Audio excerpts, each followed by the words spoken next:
Hey y'all, this is the Fives workout. So this is a choose your own adventure or DIY workout. You will have 5 moves and you're going to repeat them 5, 4, 3, 2, and 1 time. So that totals 15 reps per exercise. And for today, I've got it divided into 3 different categories of movements. So it's actually going to be 5 movements for the top of the body, 5 movements for your middle, and 5 movements for your lower body.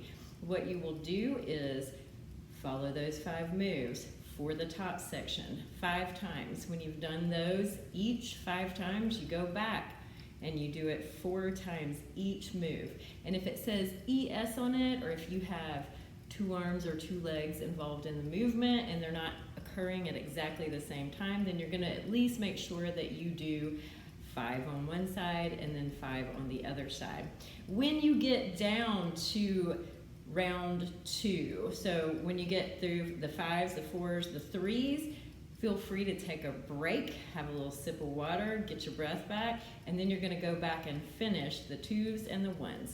Once you've completed that, move on to the next section, which is middle. You'll do the same thing. There are 5 movements. You're going to do each movement 5 times in order, then go back, do each movement 4 times, then 3 times, then take a break, have some water, then 2, then 1, then you go to the last section. 5 moves for the lower body, 5 times each, 4 times each, 3 times each, take a break, come back 2 times each and 1 time each. And by the time you are done, your whole body has had a workout and you should feel good about it.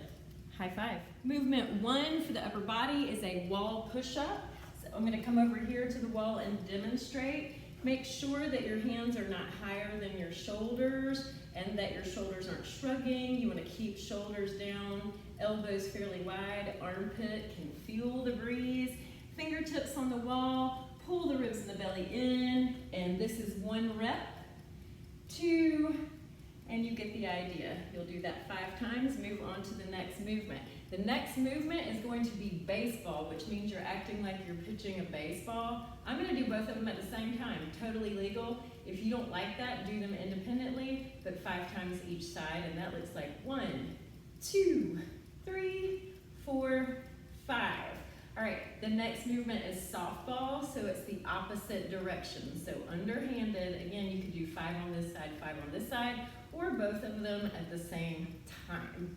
All right, so movement number 3, you can either grab some weights. Oh, I'm sorry, movement number 4. Softball was number 3. Movement number 4 is bicep curls, so you can either grab some weights that you feel like are appropriate for you. You can go a little heavier because we're doing fewer reps, but make sure you're using good form, it's safe for you. If you don't have a weight, what you can do is a wall push-up, and that's going to be done by putting your elbows right beside your waist, shoulders are down, arms are right beside the body, and then point the fingertips downward. There's not a lot of space here, you'll notice. I'm not opening up wide, I'm keeping my arms fairly close. You'll come up to the wall. I like to go onto tippy toes. You're gonna start with chest close to the wall and then press out straight. For extra credit, you can go nice and slow into the wall, press out straight. So if you go slow to the wall, you should feel that work in the arms and press away. 5 repetitions of those. Then we've got overhead presses. So take 2 weights. Usually they go a little lighter when we start putting them over the shoulders for everybody. You can do alternating overhead presses with those weights. You can do them both at the same time. Or if you don't have any weights and you want to get some overhead work, come to the wall, hinge, head, hips, and hands are all in a straight line. You're going to need to go a little bit wide, like letter Y, and then you just take the head toward the wall and press away, and you've got an overhead press without any weights. Those are the 5 top body weights. Okay, back to the 5s. We're doing middle body. The very first exercise is going to be a yoga side bend. So what you do is you take arms overhead. I like to call it Charlie's Angels. You'll interlace the fingers like you're posing in Charlie's Angels. Take them way up high. Reach like you've got a burning question, then put the feet together. Pull your core in, so you don't want to be like this. You want to kind of pull the ribs in and the core in. And then you're going to lean to the side while you stretch. So This is your yoga side bend, all right? Come up to the center, get long, take it to the other side, and that is 1 repetition. All right, so the second one is gonna be T-twist. So you're gonna take your arms into letter T. This is movement 2. You can either stay in this plane, so that's 1, 2, keep your core engaged, 3, you'll go all the way to 5, or if you wanna add a little more dynamic movement, take your arm to the opposite leg, come back up, and come back up. Try to hold your arms in letter T the whole time. You can also advance this by holding something heavy in the arms. That's movement 2, T-twist. Then we've got a plank march. Plank marches can be done on the floor, on a countertop, or on the wall. I'm gonna demonstrate the wall. So you're gonna hold a plank. You can either use hands and wrists, or you can take it to the elbows if you would like. If that's the case, go up on the toes, bend the knees. You're gonna bring the knee up as high as you can, and then bring the other side up, and that counts as 1 repetition. So you can do that on the floor, like I said, or on the wall. That is movement number 3. Each side, all right, has to come up for it to count as 1. Then we've got a glute squeeze or a bridge. Again, on the wall, if you don't want to go to the floor, that's going to start with a wall squat, and you are simply going to squeeze the glutes as hard as you can and flatten the hip creases out. All right, so that's 1, and then again, 2.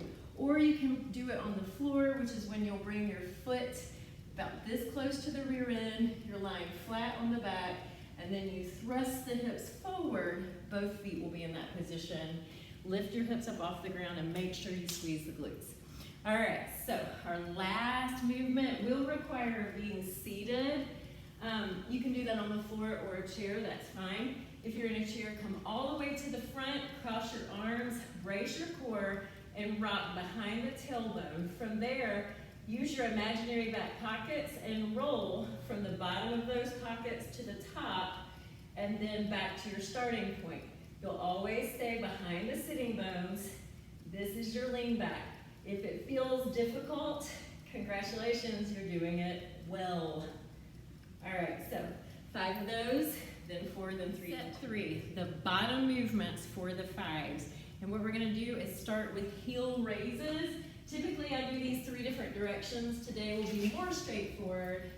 Just stand nice and tall, feet are parallel, and you're going to lift the heels up and lower them back down. So that is the first move. Up, squeeze those calves, lower back down, try to maintain the balance. You'll do 5 of these, then you're gonna move on to the next exercise, which is a squat.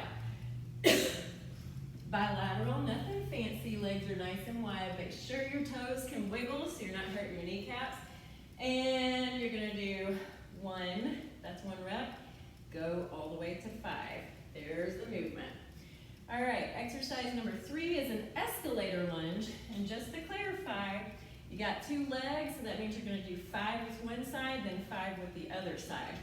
And that looks like, if you do it correctly and you're glancing in the mirror, it'll look like your head to hip area will stay lined up vertically like this, as if you're imitating riding down the elevator. So that was 1, come all the way up, top floor, ride it back down to the bottom floor, all the way up, go to 5. Excuse me, I got talking on this. All right, then switch sides. And you'll do 5 more elevators. So watch that head, watch those hips. If you start going forward, that's the wrong ride. We're going on the elevator for this one. Straight down the bottom floor, straight up top. Then you get to ride the escalator. So escalator looks different. Legs will start in the same position, only this time it will look like we're imitating riding an escalator. So see how I'm going forward and down at an angle, then come back up. So 5 of these, then you'll switch sides, and you're gonna ride that escalator down on the other side. You'll notice that my back leg is a little bit more straight for this one. All right, so that's movement number 4, and the very last thing we're gonna do is side squat steps. So rather than just squat to the side, I want you to squat and step, bring it together, and then keep going. So out and in. You're gonna do that 5 times one way, then you gotta go the other way. So this is 1, together, 2, together. And feel free to stand up in the middle if you want an extra challenge. Stay low for the whole thing. All right, that's your workout. Give it a go.